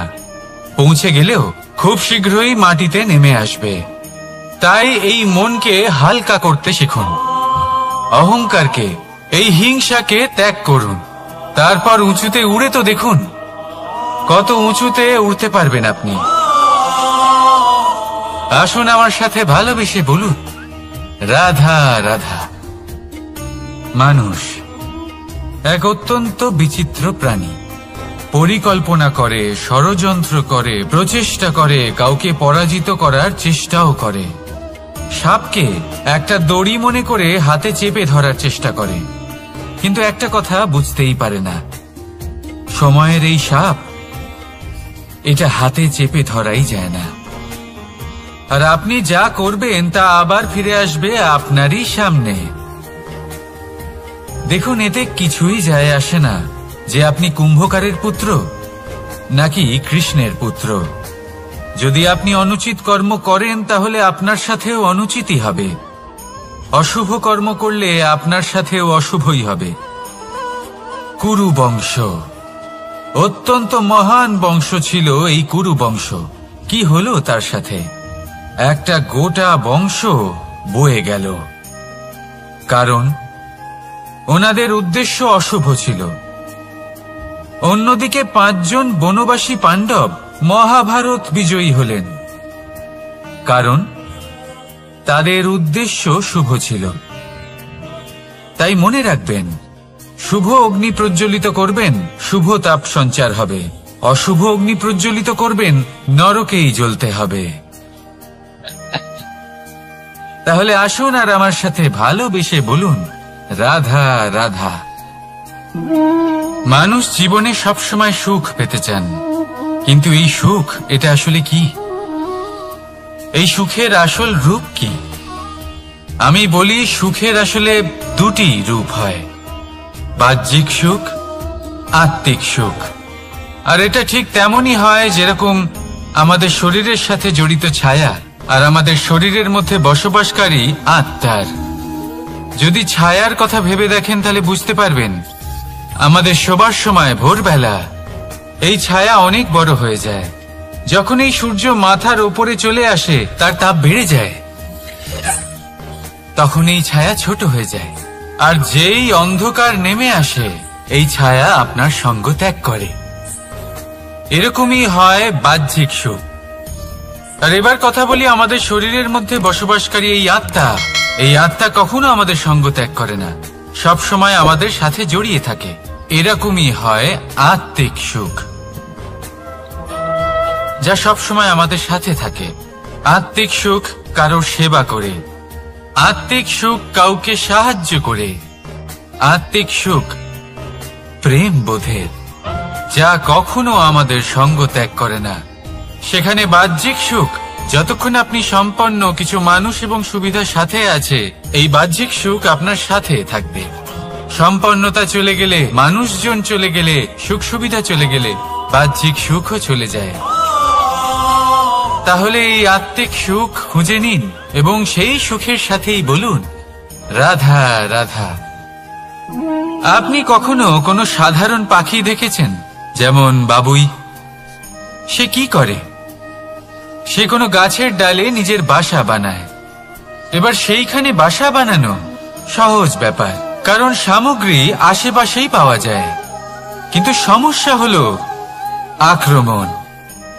কোনো সাপ বা অন্য কোনো পশু ওর বাসাতে ওর সন্তানদের উপর না আক্রমণ করে বসে, এই ভয়ে তার সব সময় থাকে। আর এটা সব থেকে কঠিন ব্যাপার এদের জন্য, নিজের বাসায় নিজের সন্তানদের সুরক্ষা। আর বাজ পাখি, যদি আমরা বাজের কথা বলি তাহলে তারা কি করে? বাজ পাখি কোনো উঁচু পাহাড়ের শিখরে, কোনো পাথরের খাঁজে নিজের বাসা তৈরি করে। এবার ওখানে বাসা বানানো একেবারেই সহজ ব্যাপার নয়, কারণ সামগ্রী আশেপাশে পাওয়া যায় না, দূর থেকে নিয়ে আসতে হয়। কিন্তু সেইখানে আক্রমণের ভয়ও কখনোই থাকে না। এইভাবে উচিত রূপে ও নিজের বাসা রক্ষা করতে পারে, নিজের সন্তানদের রক্ষা করতে পারে। এর সারমর্ম হলো এটাই, যদি সমস্যা বড় হয় তাহলে সমাধানও উচ্চমানের হওয়া উচিত। একটা বাজ পাখির মতো ভাবা আরম্ভ করে দিন। জীবনে যে কোনো সমস্যা ছোট মনে হবে। রাধা রাধা। জীবনে এমন কিছু কাজ রয়েছে যা আপনাকে একাই করতে হয়, আর এমন কিছু কাজ রয়েছে যা আপনাকে একসাথে মিলে করতে হয়, একজোট হয়ে, সঙ্গবদ্ধ হয়ে। এবার সঙ্গবদ্ধ বলতে কি বোঝাতে চাইছি? আমি তাদের কথা বলছি না যারা বাস্তবিকভাবে একে অপরের সাথে কাজ করেন। আমি তাদের কথা বলছি যারা একে অপরের থেকে দূরে থেকেও একে অপরকে বিশ্বাস করেন। আমি আগেও বলেছিলাম, সমস্ত বিশ্বের আশা বিশ্বাসেই বসবাস করে, তাই না? তাই যেখানে সমস্ত বিশ্ব আছে, সমস্ত সংসার আছে, সেইখানেই বিশ্বাস রয়েছে। তাই আপনার আশেপাশে এমন দল সঙ্গবদ্ধ করুন যাদের আপনার উপর বিশ্বাস আছে আর যাদেরকে আপনি বিশ্বাস করতে পারেন। তাহলে আসুন আর আমার সাথে ভালোবেসে বলুন, রাধা রাধা। আমরা যে মানুষকে চাই, যাকে আমরা ভালোবাসি, তাকে একটা উপহার অবশ্যই দিতে চাই। এমন এক উপহার যা ওনার ভালো লাগবে, যা শ্রেষ্ঠ হবে, অতি প্রিয় হবে, বহুমূল্য হবে, বা বলতে পারেন মূল্যবান হবে। তাই আমরা কি করি? আমরা বাজারে যাই, তার জন্য স্বর্ণ, আভূষণ, হিরে, মুক্তো এইসব নিয়ে আসি। কিন্তু এটাই কি সর্বশ্রেষ্ঠ উপহার? কখনোই না। সর্বশ্রেষ্ঠ উপহার হলো স্বাধীনতা, তাকে নিজের মনের মতো বাঁচার স্বাধীনতা। যদি আপনি কাউকে স্বাধীনতা না দিতে পারেন, তাহলে সে কোথাও না কোথাও বন্দী হয়ে যায়, তার বিকাশ কোথাও না কোথাও আটকে যায়। কিন্তু যদি আপনি কাউকে স্বাধীনতা দিতে পারেন, তাহলে আপনি দেখবেন ও সমস্ত সংসারকে, এই জীবনকে নিজের দৃষ্টিভঙ্গি দিয়ে দেখবে, বুঝবে যে কোনটা হলো উচিত আর কোনটা হলো অনুচিত, আর এটাই হলো সর্বশ্রেষ্ঠ। আর এবার যদি কাউকে স্বাধীনতার মাধ্যমে এত বড় একটা শক্তি দিতে পারেন, তাহলে আপনি আমাকে বলুন, এর থেকে বড় উপহার আর কি হতে পারে? আসুন আর আমার সাথে ভালোবেসে বলুন, রাধা রাধা। কর্ম, ধর্ম আর কর্তব্য, এই তিনটি একে অপরের সাথে জড়িত। আর অনেক সময় এই তিনটি পালন করতে করতে আমাদের সেই ব্যক্তির সামনে গিয়ে দাঁড়াতে হয়, তার বিরুদ্ধেই যেতে হয়, যাকে আমরা সব থেকে বেশি ভালোবাসি। কিন্তু সেইখানে এই যুদ্ধ কোনো ব্যক্তিগত যুদ্ধ থাকে না, এ হলো কর্ম, ধর্ম আর কর্তব্যের যুদ্ধ। এটা সরল নয়, অত্যন্ত কঠিন হয় তার সম্মুখীন হওয়া যাকে আমরা সব থেকে বেশি সম্মান করি। কিন্তু আমাদের তো আমাদের ধর্মের পথে চলতেই হবে, কারণ আমরা কর্মবদ্ধ, কর্তব্যবদ্ধ, আর এটাই করা উচিত। শুধু এটুকু মনে রাখবেন, যদি আপনার উদ্দেশ্য শুভ হয়, আপনার ভাবনা শুভ হয়, আপনি যদি কর্ম, ধর্ম আর কর্তব্যের পথে অগ্রসর হন, তাহলে এই প্রক্রিয়াতে যদি আপনাকে আপনার আরাধ্যেরও সামনে দাঁড়াতে হয়, তাহলেও আপনার কোনো ক্ষতি হবে না। তাহলে আসুন আর আমার সাথে ভালোবেসে বলুন, রাধা রাধা। প্রেম এই সংসারে এসেছিল এই সংসারকে প্রেমের শিক্ষা দেওয়ার জন্য, এই জীবনের সুখের অনুভূতি আসলে কি তা শেখানোর জন্য। কিন্তু যদি সত্যি কথা বলি, তো আমি নিজেই প্রতিদিন প্রেমের নতুন নতুন স্বরূপ দেখতে পাই, প্রেমের একটা নতুন অনুভূতি প্রত্যেক নতুন দিনে। আর তার কারণ হলো এই প্রেম অনন্ত, এ হলো দৈব। প্রেম হলো এই সংসারের সব থেকে বড় ঢাল এবং সব থেকে বড় অস্ত্র। এই প্রেম ছাড়া না কোনো ন্যায় হয় আর না কোনো শাস্ত্র, না জীবন আছে আর না অন্ত। এবার যদি এই প্রেম মনের মধ্যে বাস করতে শুরু করে, তাহলে কখনো কোনো সমস্যাই হবে না, আর যদি হয়েও থাকে তাহলে তা স্থায়ী হবে না। এই প্রেম কি না করতে পারে? এই প্রেম সমস্ত সমস্যা মিটিয়ে ফেলতে পারে, আপনার মনের মধ্যে অহংকারকেও বিনাশ করে দিতে পারে, আপনাকে সাক্ষাৎ ঈশ্বরের সাথে দেখা করাতে পারে। তাই প্রেমের দ্বারা প্রয়াস করতে থাকুন, এই সংসারের প্রত্যেক মানুষকে, প্রত্যেক বস্তুকে, প্রত্যেক জীব জন্তুকে ভালোবাসবেন। আর এই প্রেমের দ্বারাই বলুন, রাধা রাধা। প্রশান্তি জড়িত নিদ্রা মানুষের জীবনের একটা অত্যন্ত গুরুত্বপূর্ণ সুখ এবং প্রয়োজনীয়তাও। দেখতে গেলে এই সংসারের প্রত্যেক পশু পাখি, প্রত্যেক জীব অবশ্যই নিদ্রা প্রাপ্ত করেন, কিন্তু মানুষ, যার মধ্যে বিচার বিবেচনা করার শক্তি অন্যদের থেকে অনেক বেশি, তার কিন্তু ঘুমের কিছু সমস্যা অবশ্যই হয়। কি বলেন? তাই তো। এবার এর কারণ কি? চিন্তা। এবার চিন্তা আমাদের সবার জীবনে আছে। আমরা সকলে জানি যে চিন্তা কখনো আমাদের সাহায্য করে না, তাও আমাদের জীবনে আছে। কেন? চিন্তার মাধ্যমে কি কখনো কোনো সমস্যার সমাধান হয়েছে? অর্থের চিন্তা করলে কি অর্থ লাভ হয়? ভবিষ্যতের চিন্তা করলে কি ভবিষ্যৎ ঠিক হয়ে যায়? স্বাস্থ্যের চিন্তা করলে কি স্বাস্থ্য নিজে থেকেই ঠিক হয়? হয় না। তাহলে এই সব কিছু থেকে আমাদের একটা ছোট্ট শিক্ষা অবশ্যই লাভ করা উচিত। আপনিও আপনার কাঁধ থেকে চিন্তার এই বোঝা নামিয়ে ফেলুন, আর এই সব ইচ্ছে একত্রিত হয়ে আমাদের মনে চিন্তা উৎপন্ন করে। তাই এই চিন্তাগুলিকে ত্যাগ করুন। প্রকৃতির প্রেমের উপর বিশ্বাস রাখুন। মনে রাখবেন, যিনি চিন্তামুক্ত হবেন তিনি চিতামুক্ত হবেন।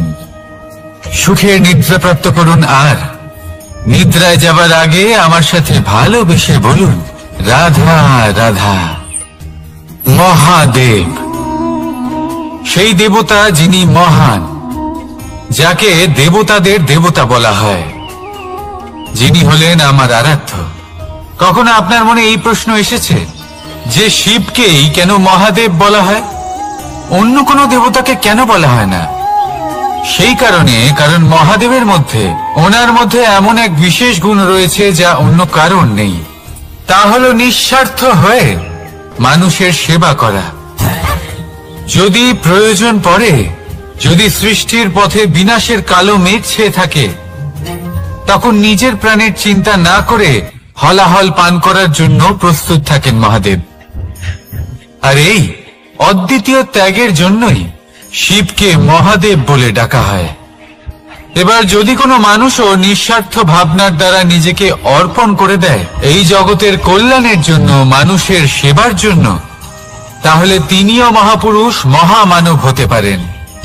যদি কেউ অভুক্ত থাকেন, তাহলে নিজের থালা থেকে অর্ধেক খাবার তাকে দিয়ে দিন। যদি কেউ অসুস্থ হন, তাহলে তাকে সেবা করার, চিকিৎসা করার চেষ্টা করুন। এই জীবন শুধু নিজের জন্য নয়, অন্যদের প্রতি, সমস্ত সংসারের প্রতি উৎসর্গ করুন। যদি এইসব মানুষ শিখে যান, তাহলে তিনি মহাদেবের পথে অগ্রসর হতে পারেন। যদি মানুষ নিঃস্বার্থ ভাবনার দ্বারা এই সংসারের সেবা করতে শিখে যান, তাহলে তিনি নিশ্চিত রূপে মহামানব অবশ্যই হতে পারবেন। আসুন আমার সাথে ভালোবেসে বলুন, রাধা রাধা। স্বর্ণ, হিরে, মুক্ত, মানিক, এই সব কিছুকে আগে পাথর বলা হতো। তাহলে এমন কি হলো যে এদের রত্ন বলা হয়? আর রত্ন তা বাস্তবে আসলে কি? এটা হলো সেই পাথর যাকে আগে আগুনের তাপ সহ্য করতে হয়েছে, পরখ করা হয়েছে, যাচাই করা হয়েছে, এদের কাটার চেষ্টা করা হয়েছে, কিন্তু তারা কখনোই নষ্ট হয়নি, বরং তারা আরো উদ্ভাসিত হয়েছে, আরো উজ্জ্বল হয়েছে, এই সংসারে আরো প্রকাশ ছড়িয়ে দিয়েছে। সেই জন্য এরা হলো এত অমূল্য, সেই জন্য এরা হলো বহুমূল্য, সেই জন্য এদের রত্ন বলা হয়। এবার মানুষের কাছেও এই নির্বাচনের অধিকার রয়েছে যে আমরা শুধু পাথর হয়ে থাকব নাকি রত্ন হয়ে থাকব। কিভাবে? আমাদের জীবনেও অনেক সমস্যা রয়েছে, বাধা আছে, বিপত্তি আছে। আমরা সেই বাধার তাপে উত্তপ্ত হই, এই সমস্যা আমাদের কাটার চেষ্টা করে। অনেক মানুষ বিভিন্ন পরিস্থিতি আমাদের ভাঙার চেষ্টা করে, কিন্তু আমাদের নষ্ট হলে চলবে না। যেভাবে এই রত্ন সমস্যার সম্মুখীন হয়ে পাথর থেকে রত্ন হয়েছে, সেইভাবেই আমাদেরও আমাদের সমস্যার সম্মুখীন হয়ে রত্ন হয়ে উঠতে হবে, এই সংসারে প্রকাশের স্রোত হয়ে উঠতে হবে। তাহলে এটাই করুন আর আমার সাথে ভালোবেসে বলুন, রাধা রাধা। সংসারে সব থেকে বড় শক্তি আসলে কি? কেউ বলবেন শারীরিক শক্তি, কেউ বলবেন অস্ত্রের শক্তি, কেউ বলবেন জ্ঞানের শক্তি। ঠিক আছে, কিন্তু যদি আমি বলি সংসারের সব থেকে বড় শক্তি হলো শক্তি কোনো এক তথ্যের, আগে হ্যাঁ, তথ্য। এই তথ্য নিজেই কিন্তু খুব শক্তিশালী, অত্যন্ত শক্তিশালী অস্ত্র হলো এই তথ্য। আর সত্যি বলতে, অনুচিত তথ্যের থেকে অনেক বেশি ঘাতক হলো অসম্পূর্ণ তথ্য। যেরকম আজ শাম্ব রুক্মির সাথে করেছে, ওকে অসম্পূর্ণ তথ্য দিয়েছে, তার ফলে বিনাশ হলো। যদি এইভাবেই আপনার কাছেও কোনো অসম্পূর্ণ তথ্য আসে, আর যদি আপনি তা পরখ না করে দেখেন, যাচাই না করে দেখেন, আর নিজের কর্ম করেন, তাহলে উত্থানের বদলে আপনি পতনের সম্মুখীন হবেন, বিকাশের বদলে আপনার বিনাশ হয়ে যাবে। মনে রাখবেন একটা অত্যন্ত গুরুত্বপূর্ণ কথা, সঠিক তথ্য পাওয়া সঠিক তথ্য দেওয়ার থেকে অনেক বেশি গুরুত্বপূর্ণ। আশা করি এই কথা আপনি বুঝেছেন। জীবনে যখনই কোনো তথ্য আপনি পাবেন, সেই বিষয়ে ভেবে দেখুন, পরখ করে দেখুন, যাচাই করুন। তারপর নিজের কর্ম করুন। আমার সাথে ভালোবেসে বলুন, রাধা রাধা। ধর্ম এবং প্রেম, এই দুই হলো একই মুদ্রার দুই পিঠ। যদি এদের মধ্যে কোনোটা নষ্ট হয়ে যায় তাহলে দ্বিতীয়টাও থাকে না। কখনো ভেবেছেন এমন কেন হয়? তার জন্য আগে আপনাকে বুঝতে হবে যে ধর্ম আসলে কি। ধর্ম সেটাই যা এই সংসারের প্রত্যেক মানুষকে একে অপরের সাথে সুখ এবং শান্তিতে থাকতে প্রেরণা যোগায়।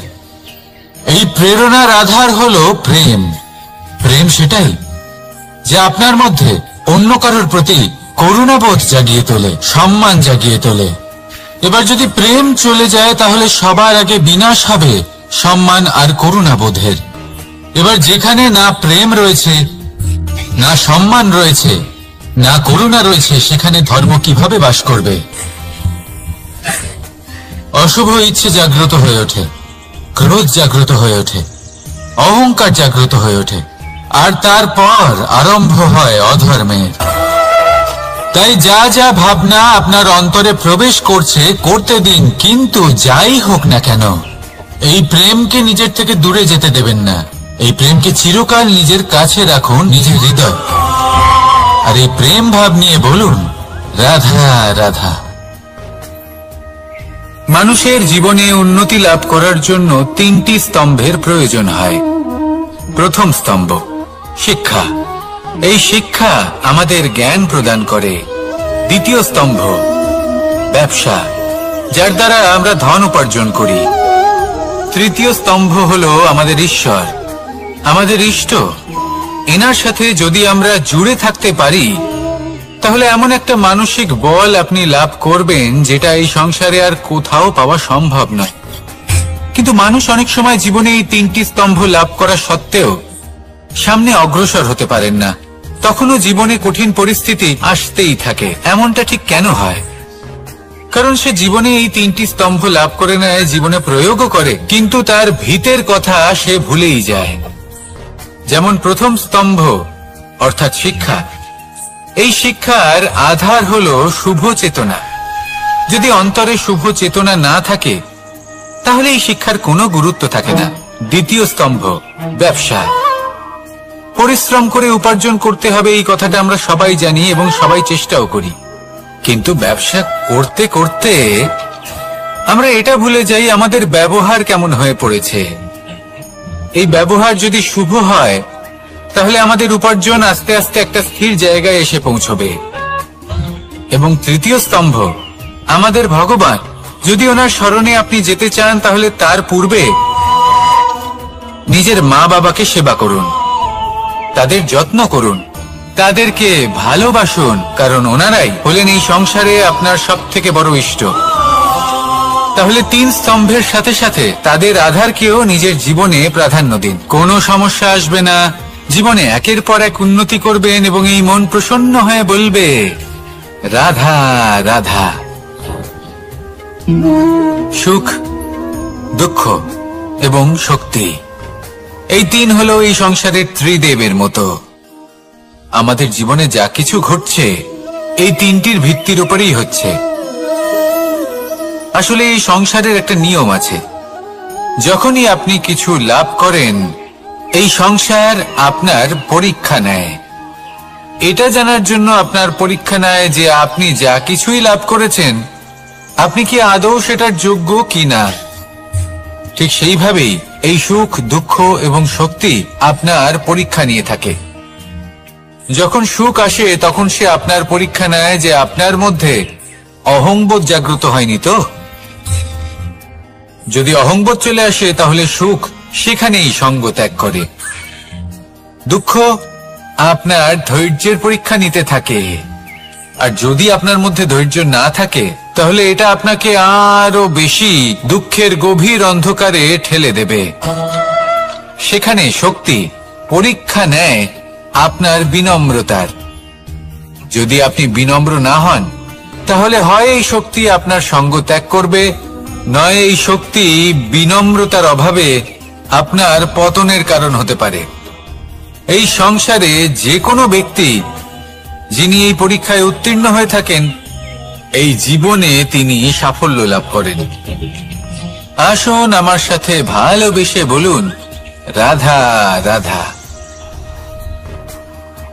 ভয়ের সাথে আমরা সবাই পরিচিত, কষ্ট আমরা সবাই পেয়েছি। কখনো কখনো আমরা অসুস্থ হয়ে পড়ি, আর এমন সময় হলে মাতার মমতা, কখনো বাবার স্নেহ, কখনো বন্ধুদের পাশে থাকার অনুভূতি আমাদের রোগ নিরাময়ে সাহায্য করে। কখনো যদি আমরা নিরাশ হয়ে পড়ি, তখন যদি আমাদের কোনো আপনজন আমাদের দুটো ভালো কথা বলে, তখন আমাদের মনোবল বেড়ে যায়। ঠিক তেমন সংসারের এই রঙ্গমঞ্চে যদি আপনি পীড়িত অনুভব করেন, কিছু শুভ কথা আলোচনা করুন, কিছু স্তুতি গান করুন, কিছু মুহূর্তের জন্য হলেও নিজের ইষ্টদেবের কথা স্মরণ করুন আর প্রার্থনা করুন। সাহস বাড়বে, শক্তিও বৃদ্ধি পাবে এবং সামনে এগিয়ে চলার পথও দেখতে পাবেন। তখন এই মন প্রসন্ন হয়ে বলবে, রাধা রাধা। এই সংসারে কখনো কোনো ব্যক্তিকে তার বাইরের পোশাক দেখে বিচার করার চেষ্টা করবেন না, এটা খুব বড় ভুল করবেন। যেমন আমরা জীবনে অনেক সময় এমন করি, ধরুন কোথাও একটা গাছ দেখলাম, খুব বিশাল আকারের একটা গাছ, যেটা মাটির থেকে অনেক উঁচুতে পৌঁছে গেছে, যার বিশাল শাখা আছে। সেগুলো দেখে আমরা ভাবি যে এই গাছে হয়তো কত সুস্বাদু ফল আছে, আমরা সেই গাছের পরিচর্যা করতে থাকি। আবার অন্যদিকে হলো একটি তৃণ, যেটা মাটি থেকে কিছুটা উঁচুতে পৌঁছেছে, কিন্তু সেই তৃণর নিচে, মাটির নিচে অত্যন্ত সুস্বাদু ফল বা সবজি জন্ম নেয়, যা আমাদের স্বাস্থ্যের পক্ষে অত্যন্ত উপকারী।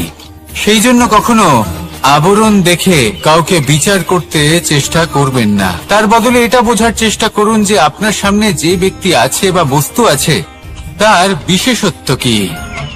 যদি এই বিশেষত্ব বোঝার ক্ষমতা আপনি অর্জন করেন, যদি এই শিল্প আপনি নিজের ভেতরে জাগ্রত করেন, তাহলে এই সংসারে বিশেষত্ব কি সেটা আপনি জানতে পারবেন।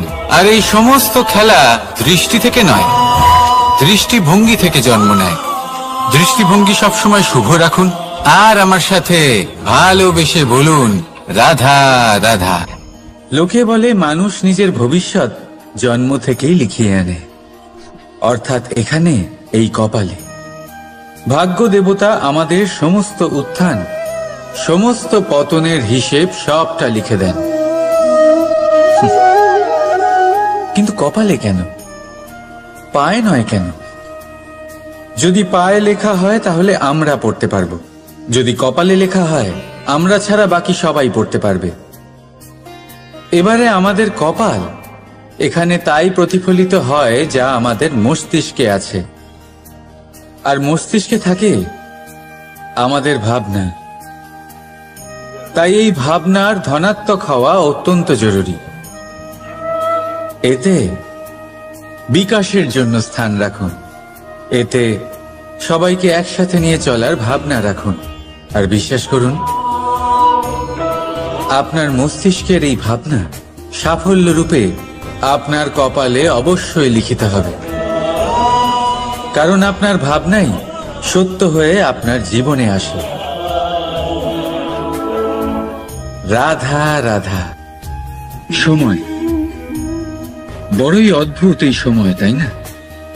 দেখতে গেলে এটা একটা অনুভূতি, একটা সংখ্যা, একটা বিষয়। এবারে দেখুন না, সূর্যোদয় সকলের একসাথেই হয়, তাই তো? কারোর আগে কারোর পরে এমন তো হয় না, সবার একসাথেই হয়। আবার সূর্যাস্ত সকলের একসাথেই হয়। এবারে ভাবুন, এই সময় প্রত্যেকের জন্য আলাদা আলাদা। কারোর জন্য এই সময় ভালো, আবার কারোর জন্য এই সময়ই খারাপ। এক্ষুনি এই মুহূর্তে কারোর মুখে সফলতার আলো রয়েছে, আবার কারোর মুখে অসফলতার নিরাশা। এটা কেন? কেন এই সময় কারোর জন্য শ্রেষ্ঠ, আবার কেন তা কাউকে নিরাশ করে? এটার উত্তর হলো আপনার চিন্তা, আপনার কর্ম। যেমন আপনার চিন্তাধারা তেমন আপনার কর্ম, আর তেমনই হবে আপনার এই সময়। আপনি জীবনে সুখ তখনই পাবেন যখন আপনি কারোর মুখে আশার আলো এনে দেবেন। আপনি আনন্দ তখনই পাবেন যখন আপনি কাউকে খুশি করবেন। হ্যাঁ, এটা ঠিক যে কাউকে খুশি করা সবসময় আপনার হাতে নেই, কিন্তু আপনার হাতে এটা অবশ্যই আছে যে আপনি কাউকে দুঃখ না দেন, কাউকে নিরাশ না করেন। আর কোনো ব্যক্তিকে দুঃখ না দেওয়ার এই চেষ্টাও আপনার কর্মই বটে। আর এই শুভ কর্মের ফল আপনাকে প্রকৃতি অবশ্যই দেবে। তাই মনে রাখবেন, ভালো সময় তারই আসে যে কখনো কারোর খারাপ চায় না। রাধা রাধা। লোকে আমাকে সবসময় জিজ্ঞেস করে যে কানাই, এখন তুমি বড় হয়ে গেছো, এই বাচ্চাদের সাথে থেকে তুমি সবসময় দুষ্টুমি করো কেন? তুমি বড় হয়ে গেছো, বড়দের মতো থাকো। বেশিরভাগ লোকে এটা বুঝতে পারে না, ভাবে উনি তো ভগবান, ভগবানের মতো গম্ভীর নয় কেন? এবারে আমি কি করে বোঝাবো সবাইকে যে আমার ভগবান হওয়ার পিছনে যে সবচেয়ে বড় রহস্য তা হলো এই বাচ্চারাই। আমার শক্তি কোথা থেকে আসে? সমস্ত সমস্যার সমাধান করার শক্তি এই বাচ্চাদের থেকেই তো আসে। জীবনে বাঁচার শক্তি, সংসারকে প্রেম শেখাবার শক্তি এই বাচ্চাদের থেকেই আসে। কারণ বাচ্চাদের থেকে বড় কোনো ভগবান হয় না।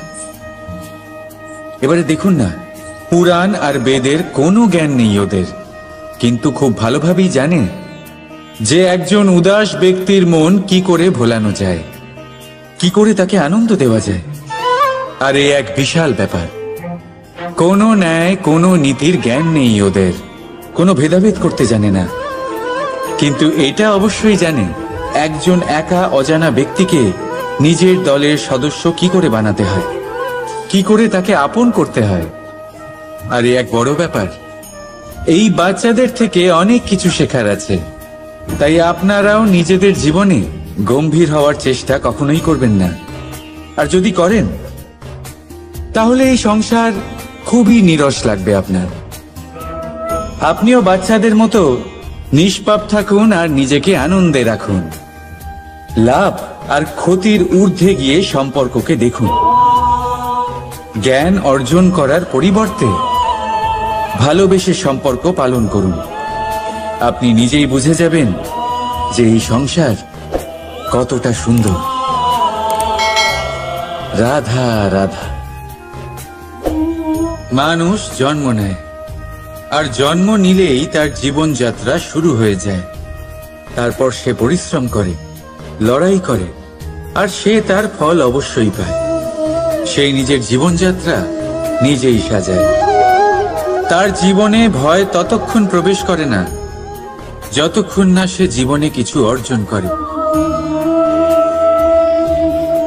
একবার সে কিছু পেয়ে গেলে তারপরে সেটা হারিয়ে যাওয়ার ভয় মনের মধ্যে জন্ম নেয়। তারপর সে ভাগ্য, জ্যোতিষ, ভবিষ্যৎ এইসব দেখতে ব্যস্ত হয়ে পড়ে। আমি আপনাকে একটা প্রশ্ন করছি, আপনি যখন এই সংসারে এসেছিলেন কি নিয়ে এসেছিলেন যে আপনি হারাবেন? কিছুই না। আপনার বশে আপনার জীবনের সেই মুহূর্তই আছে যা আপনার হাতে আছে, অন্য কিছুই নয়। আপনার হাতে আছে আপনার কর্ম।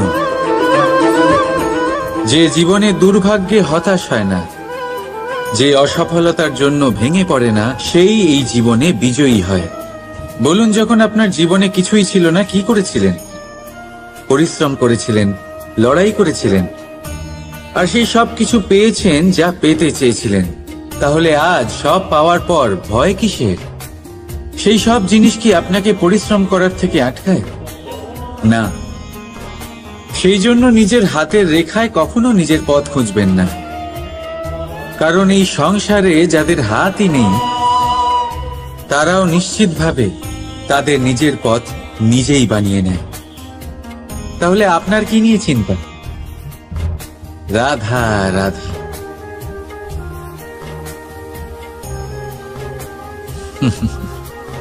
সময়। এই সময় না কোনো ব্যক্তি, না জীব, না বস্তু, তাও সময় জীবিত থাকে। এই সময়ে না জল, না অগ্নি, আর না বায়ু, কিন্তু তাও আমাদের জীবনের আধার এই সময়। দেখতে গেলে মানুষ এই সময়ের হাতের খেলনা। কখনো আমাদের সময় ভালো হয়, আবার কখনো খারাপ। কেউ সময় আসার প্রতীক্ষা করে, আবার কেউ সময় যাওয়ার প্রতীক্ষা করে, কিন্তু এই সময় কারোর হাতে ধরা দেয় না। এই সময় যা কেউ দেখতে পায় না, এটা সবাইকে সবকিছু দেখিয়ে যায়। দেখিয়ে যায় যে আপনকে আর পরকে, আমাদের শুভাকাঙ্ক্ষীকে আর ক্ষতিকে চায়, আমাদের মিত্রকে আর আমাদের শত্রুকে। এই সময় আপনাকে দেখায় যে আপনি কতটা শক্তিশালী, সেই সময় আপনাকে দেখিয়ে যাবে আপনি কতটা দুর্বল। এই সময় সব কিছু দেখিয়ে যায়। তাই এই সময় যা এতটা শক্তিশালী, তা আমরা নষ্ট কেন করি? ভেবে দেখুন। এবারে উঠুন আর এই সময়ের সম্পূর্ণ ব্যবহার করুন, এই সময়ের সদ্ব্যবহার করুন, কারণ এই সময়কে ব্যবহার করাটাই আপনার হাতে রয়েছে, আর কিচ্ছু না। আর এই সময় একবার বয়ে গেলে তখন যাই করুন না কেন, কখনো ফেরত আসবে না। সময়ের সদ্ব্যবহার করুন আর সবার মধ্যে আনন্দ ছড়ান। আর আসুন আমার সাথে ভালোবেসে বলুন, রাধা রাধা। আমরা সবাই জীবনে সফল হতে চাই, তাই না? প্রত্যেকের জীবনে ব্যক্তিগত একটা লক্ষ্য আছে, আর প্রত্যেকের জীবনে তাদের লক্ষ্যে পৌঁছানোর আলাদা আলাদা যাত্রা আছে। এবার এই যাত্রায় অগ্রসর হওয়ার জন্য পথের দরকার। পথ, এই পথ, এটা অত্যন্ত গুরুত্বপূর্ণ, আর মানুষ এটাই বুঝে উঠতে পারেন না।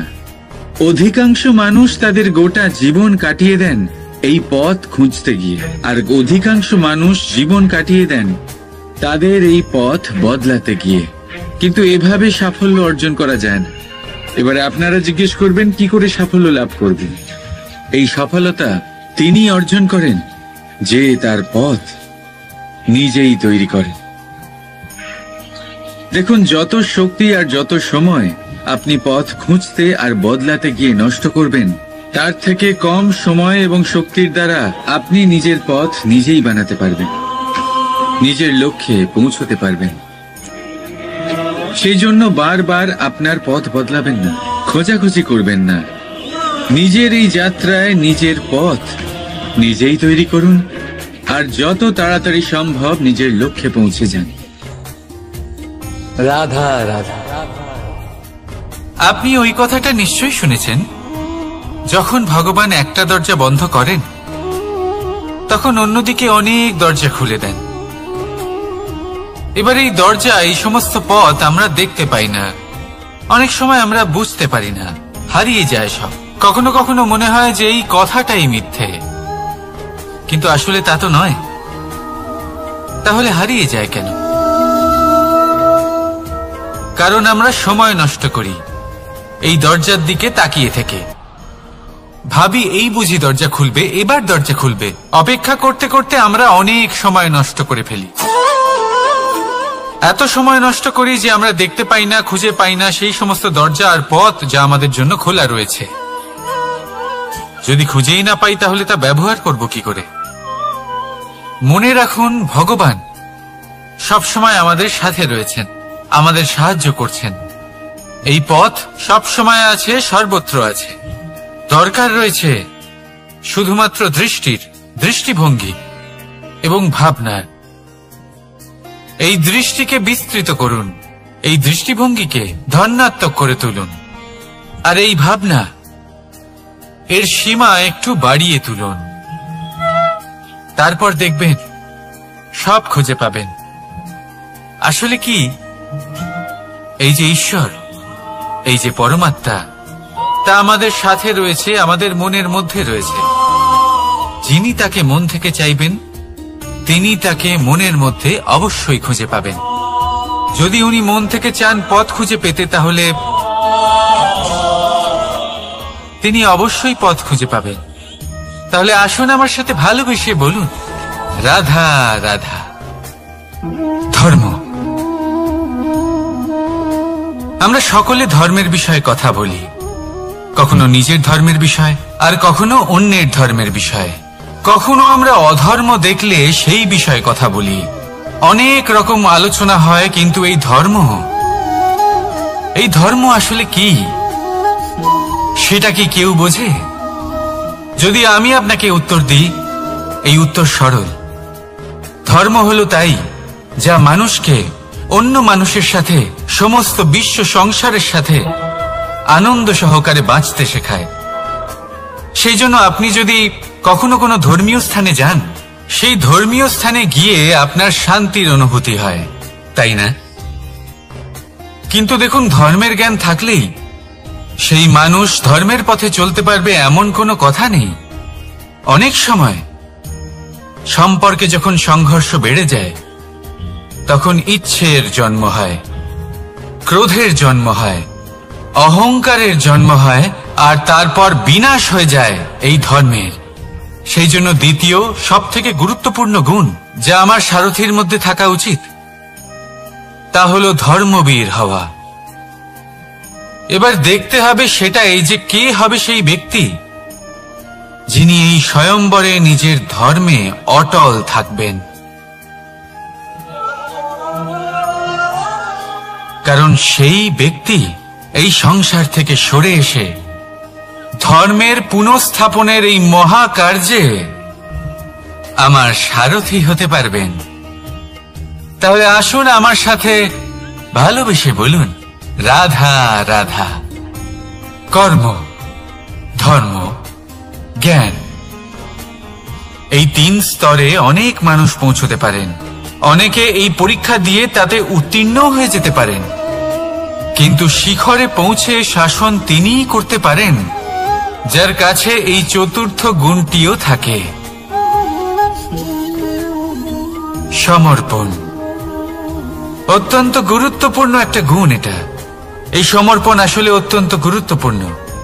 পূর্ণ সমর্পণ দরকার নিজের লক্ষ্যের প্রতি, সমর্পণ নিজের কর্তব্যের প্রতি, সমর্পণ নিজের আত্মার থেকে নির্গত স্বরের প্রতি, সমর্পণ নিজের রথির প্রতি, অর্থাৎ আমার প্রতি। এবার এই পরীক্ষায় অত্যন্ত কঠিন এক বাঁক আসতে চলেছে, যেখানে সারথীকে সমর্পণের নিরিখে পরীক্ষা করা হবে, আর তাতে উত্তীর্ণ হওয়ার পরেই তার হাতে ধর্ম স্থাপনের রথের রাশ তুলে দেওয়া হবে। দেখা যাক কি হয়। ততক্ষণ আপনি প্রসন্ন থাকুন আর আমার সাথে ভালোবেসে বলুন, রাধা রাধা। যখন একজন ভক্ত এবং তার ভগবান এক আকার ধারণ করেন, যখন একজন ভক্ত নিজের ভগবানের প্রতি, নিজের জীবনের লক্ষ্যের প্রতি সম্পূর্ণরূপে সমর্পিত হয়ে যান, তখন জন্মগ্রহণ করে ভক্তি। আর তখন সংসারের সমস্ত আশা তিনি ত্যাগ করতে পারেন। সমস্ত আশা শেষ হতে পারে, কিন্তু মানুষের সঙ্গ ভক্তি কখনো ত্যাগ করে না। যখন ভক্ত ও ভগবান এক আকার ধারণ করেন, এক হয়ে যান, তখন রথী এবং সারথীর মধ্যে কোনো পার্থক্য থাকে না। তারাও এক হয়ে যান। একটাই ব্যক্তিত্ব, একটাই অস্তিত্ব। আর সেই জন্যই কখনো কখনো রথীর আদেশ ছাড়াই সারথী রথ চালিয়ে দেন, আবার কখনো সারথীর পরামর্শ ছাড়াই রথী আক্রমণ করে ফেলেন। এ তো শুধুমাত্র আরো একটা গুণ সেই সারথীর মধ্যে যিনি ধর্ম স্থাপনার মহান কাজে আমার সারথী হতে চলেছেন। তাহলে আসুন আমার সাথে ভালোবেসে বলুন, রাধা রাধা। ভাগ করে নেওয়া বা বন্টন করা প্রত্যেক মানুষের জীবনে অবশ্যই হয়ে থাকে, আর অনেক সময় এটা জীবনে অতি আবশ্যক হয়ে পড়ে। কিন্তু ভাগ করার মনোকামনা তার থেকেও বেশি গুরুত্বপূর্ণ হলো যে কোন ঘটনার আধারে এই বাটোয়ারা হলো।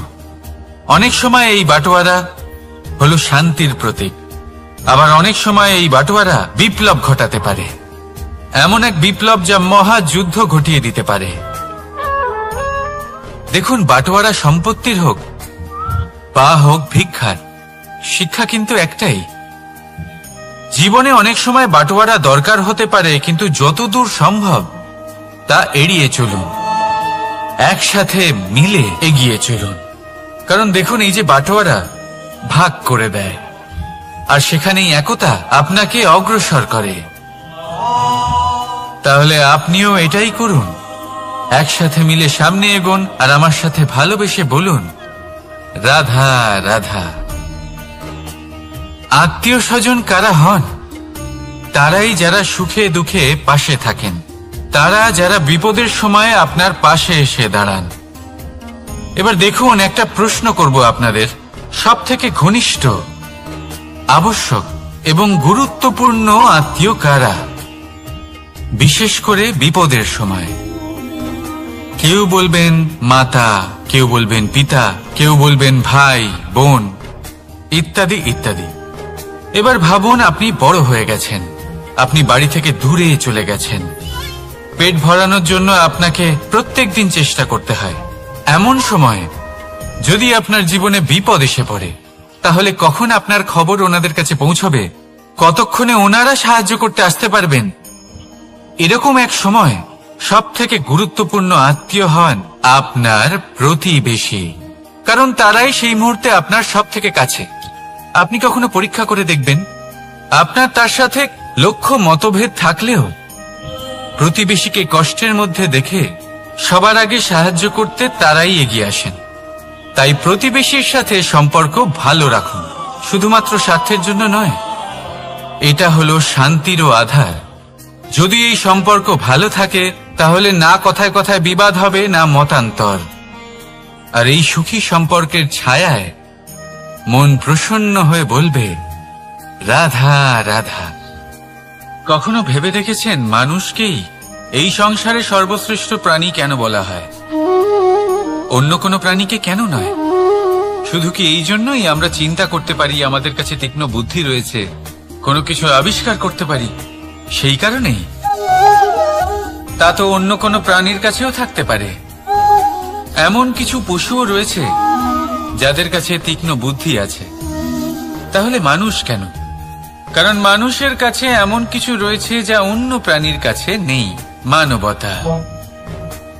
মানবতা যা সর্বপ্রথম এগিয়ে যেতে চাইলেও যদি পথে কেউ ধাক্কা খেয়ে পড়ে যায়, তাকে আগলে রাখতেও জানে। মনে রাখবেন, আপনার সব থেকে বড় পরিচয় আপনার নাম, আপনার সম্পত্তি বা আপনার ধর্মও নয়। আপনার সব থেকে বড় পরিচয় হল আপনার মানবতা। তাহলে সময় এলে পরে নিজের মানবতার পরিচয় দিন, অন্য মানুষকে সাহায্য করুন, অন্য প্রাণীকে সাহায্য করুন। একা একা পথ চলা হলো পশুদের প্রবৃত্তি। মানুষ হলেন তিনি যিনি অন্যের জন্য প্রাণও দিতে পারেন। মানুষ হলেন তিনি যিনি অন্য মানুষের প্রাণ বাঁচান। সেই মানবতাকে জাগিয়ে তুলুন, আর এই জীবন বাঁচতে শুরু করুন। আর হ্যাঁ, আমার সাথে ভালোবেসে বলুন, রাধা রাধা।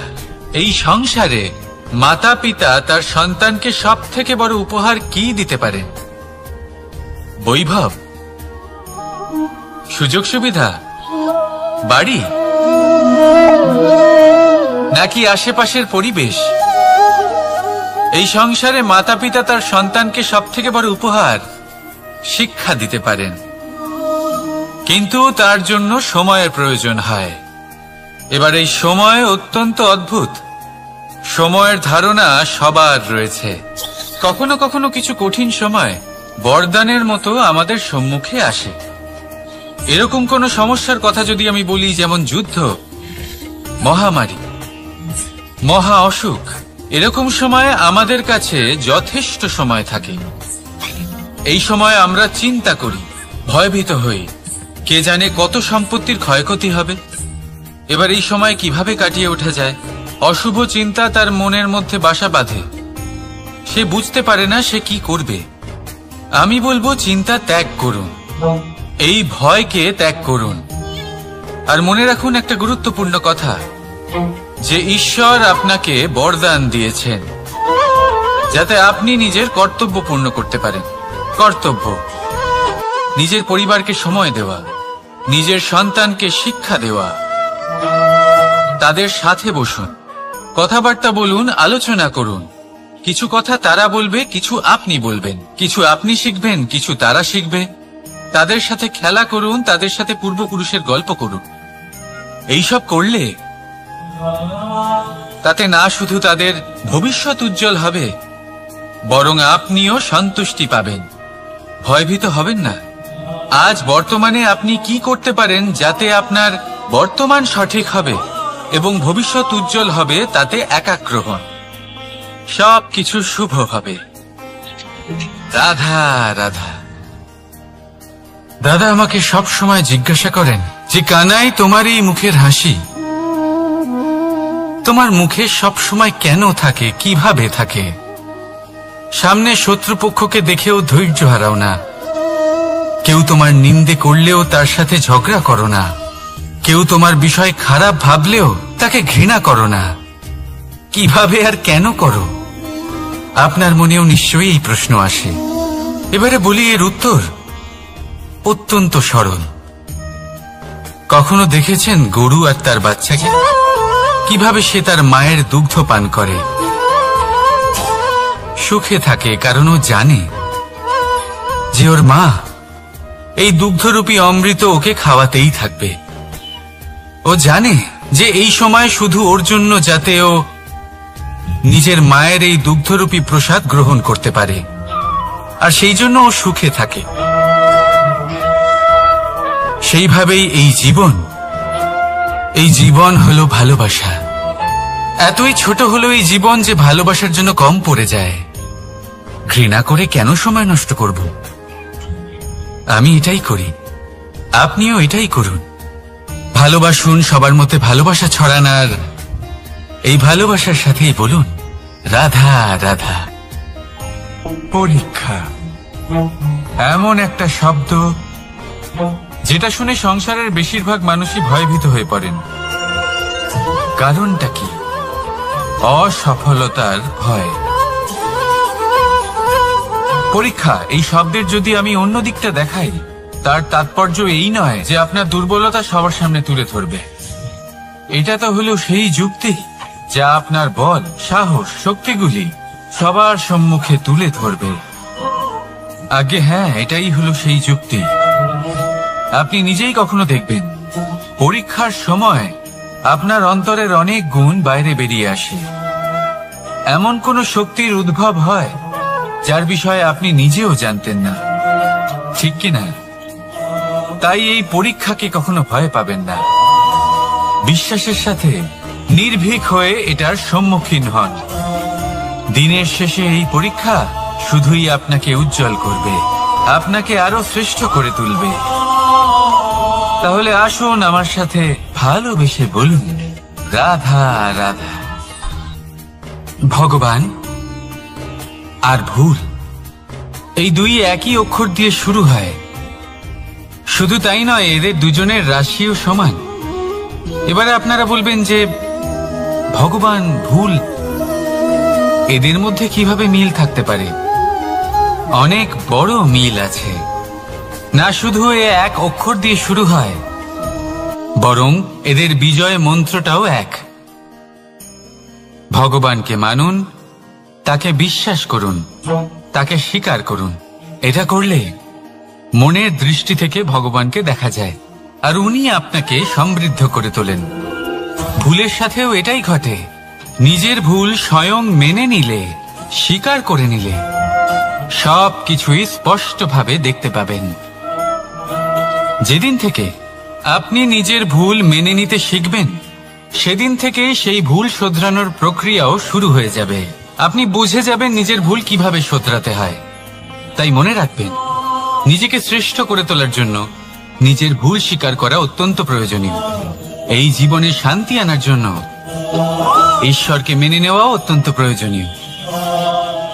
সবসময় নিজের গুণ এবং নিজের দোষ মনে রাখবেন, আজীবন সুখী থাকবেন।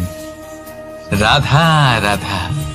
আমরা সবসময় চাই যে এই সংসার আমাদের জ্ঞানী বলবে, বুদ্ধিমান বলবে, বুঝদার বলবে, কিন্তু মূর্খ যেন কেউ না বলে। মূর্খ শব্দটা আমরা কেউ শুনতে চাই না, দূরে পালাতে থাকি। কিন্তু একটা সত্যি সবার কাছে অজানা, যে মূর্খ হওয়া হলো বুদ্ধিমান হওয়ার দিকে সর্বপ্রথম পদক্ষেপ। আপনি যত খুশি দিগ্গজ জ্ঞানী মানুষদের সাথে আলাপ করুন, যত ইচ্ছে কথা বলুন, যতই জ্ঞানের কথা আলোচনা করুন, অভিজ্ঞতা মূর্খ হবার পরেই পাওয়া যায়, তাই নয় কি?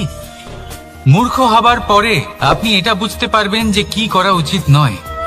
জ্ঞানী ব্যক্তি আপনাকে এটা বলবেন যে কি করা উচিত।